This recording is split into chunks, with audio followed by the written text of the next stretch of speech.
Halo semua, balik lagi dengan gua Jay alias Wowo. Di video kali ini, gua akan menyajikan alur cerita dari film My Girlfriend in an Agent. Sebelum mulai ceritanya, tak lupa gua doakan kalian dan keluarga agar selalu dalam keadaan sehat, serta dimudahkan rezekinya.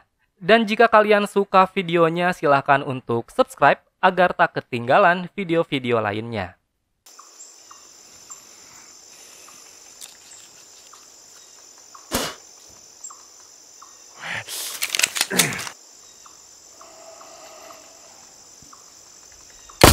Di awal film, kita diperlihatkan dengan dua siswa bersahabat sejoli yang sedang berjalan memasuki sekolah, di mana yang dikuncir bernama Fang Jian dan temannya yang klimis bernama Kuan. Mereka terkenal dengan jahilnya, dan benar saja, beberapa saat kemudian Fang Jian menggunakan jurus Konohanya untuk menusuk lubang pantat siswa lainnya dengan kedua tangannya. Sementara di tempat lain ada seorang perempuan yang diketahui seorang polisi yang bernama Xiao Jing sedang berbincang dengan atasannya. Dia diberi tugas untuk mengambil bukti bandar narkoboy di sebuah sekolahan. Awalnya dia menolak tugas tersebut.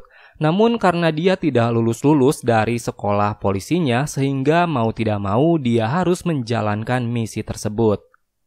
Masih dengan kejahilan Fang Jian dan Kuan, setelah mereka menjahili temannya tadi, sekarang dia menghampiri sebuah geng sekolah yang diketahui siswa berbadan besar yang dipanggil Bro Yong.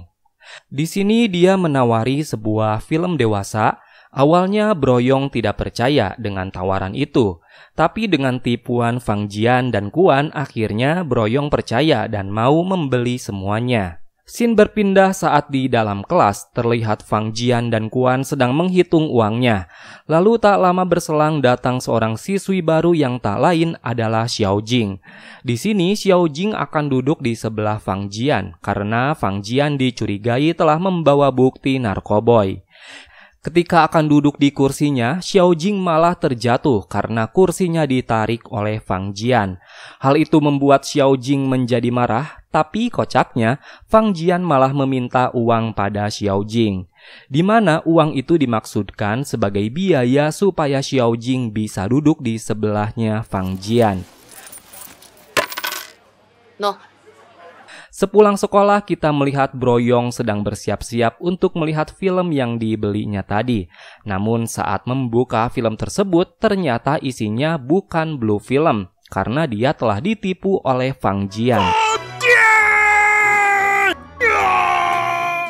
Keesokannya, saat jam pelajaran berlangsung, Xiao Jing secara diam-diam mengambil sesuatu di dalam tas Fang Jian karena Fang Jian tengah tertidur. Namun barang yang dia cari ternyata tidak ada dalam tas, tapi malah menemukan barang-barang aneh seperti adanya dogi atau makanan bahkan sampai kaktus.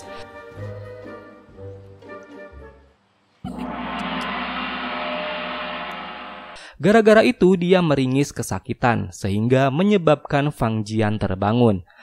Fang Jian pun mencap tangan Xiao Jing di kertas yang bertuliskan denda untuknya.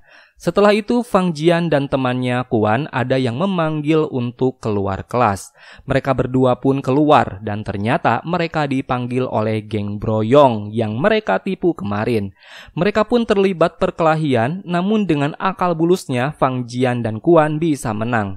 Kemudian si ketua Bro Yong pun anunya digesekkan ke tembok oleh Fang Jian dan Kuan. Tak lama kemudian, Xiao Jing datang dan meminta mereka untuk menghentikan hal tersebut. Dan sebagai permintaan maafnya, Kuan yang menyukai Xiao Jing mengajaknya untuk makan bersama. Sesampainya di restoran makan, mereka bertiga disuguhi dengan makanan sup kepala babi. Di sini Kuan melakukan kekonyolannya dengan berlagak seperti orang keren, yang akhirnya membuat mereka bertiga tertawa lebar. Namun tiba-tiba Xiao Jing malah menyiram Kuan, lalu menyuruhnya pergi untuk mengeringkan pakaiannya. Kemudian setelah itu, Fang Jian yang masih tertawa juga disiram oleh Xiao Jing. Ternyata Xiao Jing mempunyai rencana untuk memeriksa barang yang dia cari. Namun saat akan memulai aksinya, tiba-tiba Kuan datang dan alhasil rencananya menjadi gagal. 勾引二嫂可是犯了江湖大 Setelah selesai makan dan keluar dari restoran, tiba-tiba mereka dihadang oleh Broyong yang membawa skuadnya, di mana mereka berpenampilan jamet dengan rambut warna-warninya serta make up yang menyeramkan. Mereka menyambut skuadnya dengan sebutan cinta sadis. Namun tak butuh waktu lama, Xiao Jing mengalahkan mereka semua menggunakan tangan kosong.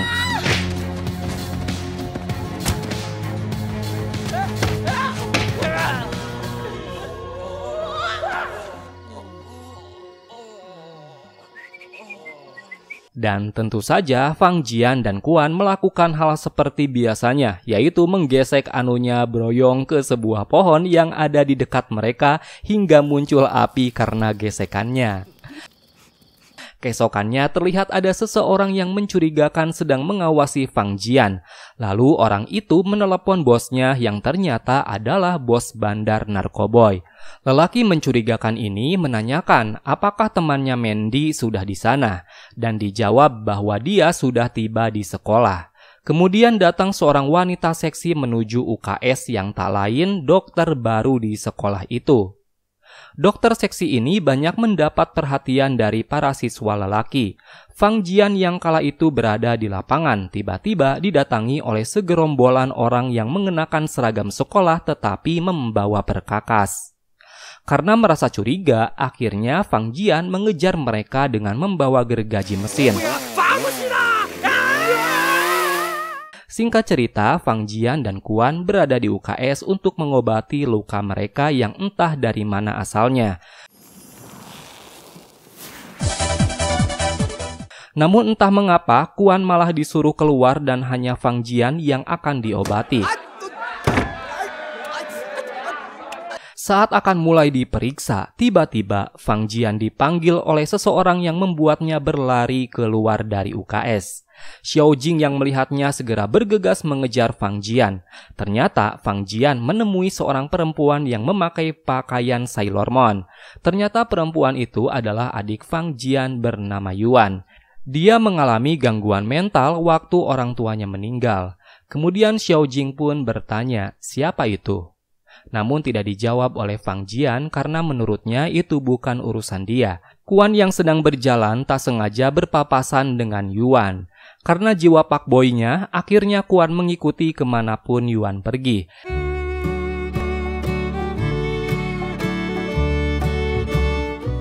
Dan tanpa disadari, dia sudah tiba di depan rumah Yuan. Secara tak terduga, Yuan membukakan pintu dan memakai kimono dan mengajak Kuan masuk ke rumahnya. Yuan pun menyambut Kuan dengan ramah, bahkan sampai memberinya teh. Selang beberapa saat, Yuan pergi ke lantai atas rumahnya meninggalkan Kuan. Dan saat kembali, ternyata dia berganti pakaian lagi menjadi pakaian seksi terbuka yang berwarna hitam. Ketika Kuan berpikir bahwa mereka akan mantap-mantap, tiba-tiba ada orang yang mengetuk pintu. Dan pada saat bersamaan, Kuan menyadari bahwa Yuan ini adalah saudara dari Fang Jian. Dia pun segera berlari ke atas dan bersembunyi di sebuah lemari bersama Yuan. Ketika Fang Jian memasuki rumahnya, dia tidak menemukan Yuan di sana. Setelah itu, ada lagi seseorang yang mengetuk pintu. Ternyata dokter seksi di sekolahnya tadi yang datang. Fang Jian pun kaget melihat dokter itu. Ketika memasuki rumah, dokter itu menyeret Fang Jian hingga terbaring di sofa ruang tamu rumahnya. Kemudian, dokter itu membuka jasnya hingga hanya tersisa pakaian dalamnya saja.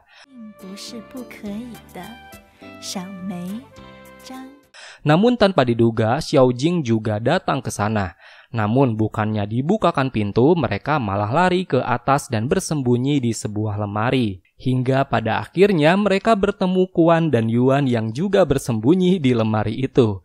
Karena lemari bergoyang, akhirnya Xiao Jing berhasil menemukan mereka semua di sana. Setelah itu, Fang Jian dan Xiao Jing serta dokter itu berkumpul di ruang tamu. Karena sudah tak kuat menahan, akhirnya Fang Jian buang angin di sana yang menyebabkan mereka bertiga tertawa lebar. Di sini terlihat Fang Jian memberikan sebuah flash disk kepada Xiao Jing. Namun saat sudah di luar rumah, tiba-tiba dokter itu merebut flash disknya. Ternyata dokter itu adalah Mandy yang tak lain adalah kaki tangan dari bos bandar narkoboy. Perkelahian pun tak bisa dihindarkan di antara mereka.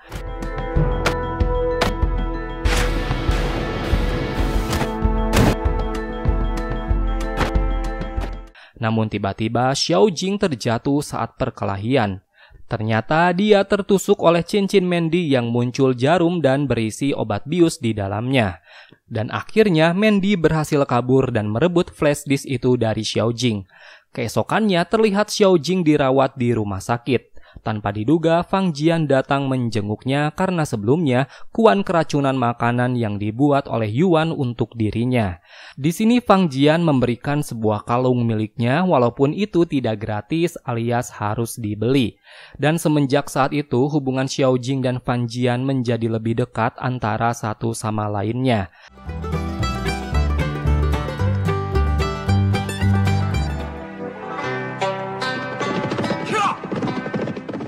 Sedangkan di sisi lain terlihat Mandy berada di markasnya dengan bosnya yaitu si pria botak. Mereka akan memutar isi flash disk yang telah dicurinya. Namun siapa sangka flash disk itu ternyata rekaman video Kuan yang sedang berada di taman.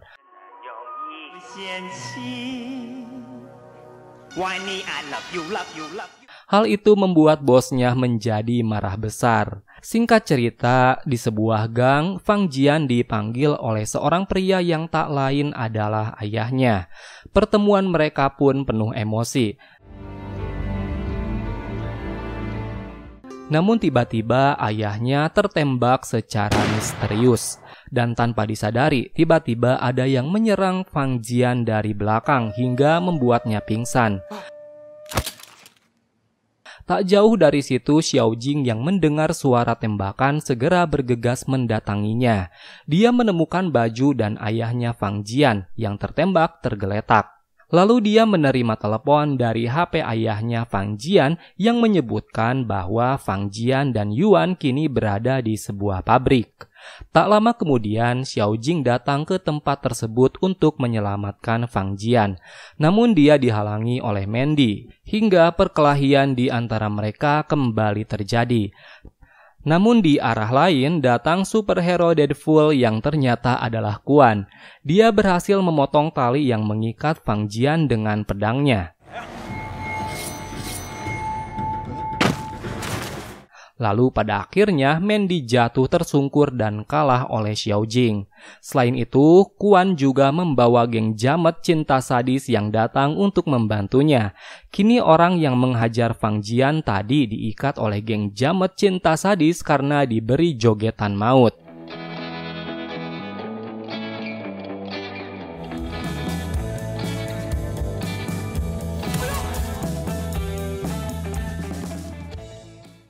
Singkat cerita, datang bos bandar narkoboy mengacungkan pistol ke arah Fang Jian. Dia mengancam Fang Jian agar memberikan barang yang dia cari. Ternyata barang itu adalah sebuah memori bukti kejahatannya yang selama ini disimpan oleh Fang Jian. Fang Jian tak sengaja mengambilnya saat bertabrakan dengan seseorang saat di jalanan. Dan seseorang itu ternyata adalah seorang polisi. Namun Fang Jian enggan memberikannya hingga membuat penjahat itu menembakkan pistolnya. Tapi Xiao Jing merelakan dirinya terkena tembakan untuk menyelamatkan Fang Jian. Melihat hal itu, para teman-temannya langsung menghajar bandar narkoboy yang telah menembak Xiao Jing.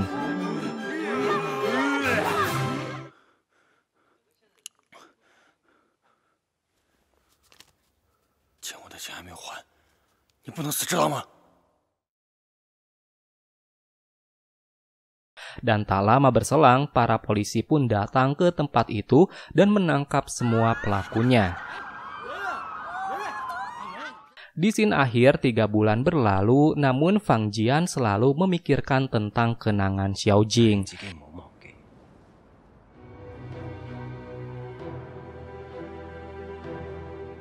Hingga pada akhirnya Xiao Jing datang dengan seragam polisinya sambil tersenyum pada Fang Jian. Cerita pun selesai.